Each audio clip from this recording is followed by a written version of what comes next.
This little dining room space is getting a refresh, and I'm so excited to bring you along on the process. I'm partnering with Walmart Home to show you all the amazing things that they have on their website that you can use in your styling. I'm ready to start gathering more of my friends and family around our dining room table this summer and fall. I wanted to make sure that I left my farmhouse table that's 44 years old, that was my childhood space table when I was a child, but everything else is from Walmart. So I went to their website, started searching, and got lost in the amazing amounts of things you can purchase from them. I found this darling rug, 8 by 10, gray and black striped. That's $144, and I love the way it looked with my table.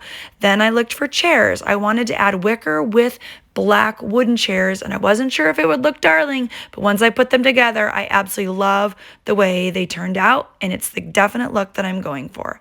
I added a fun runner for the table, a wood tray to add on top, and then different decor pieces that were very simple, and an olive tree in the back. Isn't it darling? I hope you love the way this space turned out. Check out my blog for all the details and the links that you will need to grab these products too.